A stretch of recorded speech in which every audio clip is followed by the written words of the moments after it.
और चलिए जयपुर मेट्रो को लेकर इस वक्त की बड़ी खबर का रुख करेंगे। मुख्यमंत्री भजनलाल शर्मा ने लिया दूरदर्शी व महत्वपूर्ण निर्णय। जयपुर मेट्रो की दूसरे चरण की डीपीआर को मंजूरी मिली है और मंजूरी के बाद डीपीआर स्वीकृति के लिए भेजी केंद्र सरकार को।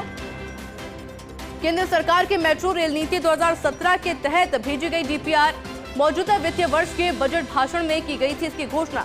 मेट्रो के दूसरे चरण का काम हाथ में लेने की भी घोषणा की गई थी। भजनलाल सरकार का प्रयास शुरू है। मौजूदा वित्तीय वर्ष में दूसरे चरण का मौके पर शुरू किया जाएगा काम। मेट्रो की दूसरे चरण की लागत है 12,260 करोड़ रुपए। मेरे साथ एसोसिएट एडिटर अभिषेक श्रीवास्तव जुड़ गए। अभिषेक, क्या कुछ जानकारी और? देखिए आयुषी, ये जयपुर मेट्रो की जो सेकंड फेज की जो डीपीआर है उसको अप्रूव कर दिया है सीएम भजनलाल शर्मा ने, और उसके बाद इसको भारत सरकार को भेज दिया है। और अपने आप में ये बड़ी बात इसलिए भी है क्योंकि कम समय में, क्योंकि जो वर्क ऑर्डर इसका दिया गया था डीपीआर अपडेशन का काम का जो वर्क ऑर्डर है वो दिसंबर अंत में दिया गया था, और अब 21 मई आज है। तो आज मतलब करीब 5 महीने के कम समय में वर्क ऑर्डर देने के बाद उसे तैयार करना और उसे राज्य के वित्त विभाग की अनुमति मिलना, फिर उसके बाद सीएम भजनलाल शर्मा की अनुमति मिलने के बाद उसे भारत सरकार को भेजना, तो कम समय में मात्र 5 महीने के अल्प समय में इसको भेज दिया गया। और जो इसका जो तैयार की गई उसमें बड़ी बात यह भी थी कि जो केंद्र सरकार की जो मेट्रो रेल पॉलिसी है 2017 उसके तहत इसको तैयार किया गया है। और इसके लिए जो प्रमुख सचिव वैभव गालरिया और जो जयपुर मेट्रो के अधिकारियों की जो टीम थी वो लगातार केंद्र सरकार के शहरी कार्य मंत्रालय के जो अधिकारी उनसे लगातार संपर्क में थी, और उनके संपर्क के कारण ही इस बात का विशेष ध्यान रखा गया है कि जो डीपीआर है वो जयपुर जो मेट्रो रेल नीति 2017 है उसी के तहत इसको तैयार किया जाए, ताकि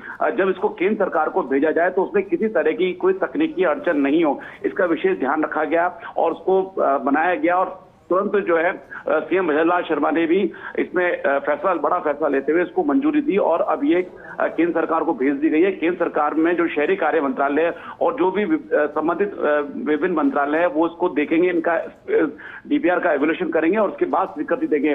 और स्वीकृति के बाद इसी डीपीआर के आधार पर निविदा जारी की जाएगी। और राज्य सरकार का प्रयास है कि मौजूदा वित्तीय वर्ष में, क्योंकि देखिए जो मौजूदा वित्तीय वर्ष का जो बजट भाषण था उसमें यह घोषणा की गई थी कि जयपुर मेट्रो के दूसरे डीपीआर का काम जयपुर मेट्रो के दूसरे फेज का काम हाथ में लिया जाएगा। तो राज्य सरकार का प्रयास यही है कि मौजूदा वित्तीय वर्ष जो कि 31 मार्च 2026 को खत्म हो रहा है, तो मौजूदा वित्तीय वर्ष में ही मौके पर इसका काम शुरू कर दिया जाए। और इसकी जो लागत है वो 12,260 करोड़ रुपए बताई गई है। और ये जो 42.95 किलोमीटर लंबा ये रूट है जो कि शहर के उत्तरी कोने को दक्षिणी कोने से जोड़ता है, और रिंग रोड के पास में प्रहलादपुरा से ये स्टार्ट होगी मेट्रो, और वहां से लेकर ये टोडी मोड़, हरमाड़ा के आगे जो टोडी मोड़ है वहां तक ये पूरा रूट होगा।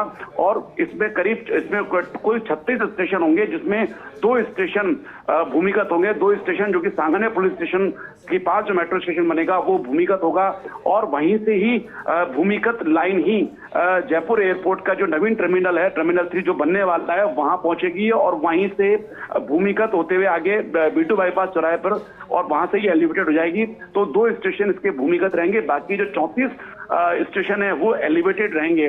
और जो अभी जो लाइन चल रही है, जो मेट्रो की जो फर्स्ट फेज की जो लाइन है उसकी कनेक्टिविटी के लिए जो गवर्नमेंट हॉस्टल है उसको रखा गया है कि गवर्नमेंट हॉस्टल से एक जो स्पर लाइन है वो सीधी चांदपुर मेट्रो स्टेशन तक पहुंचेगी।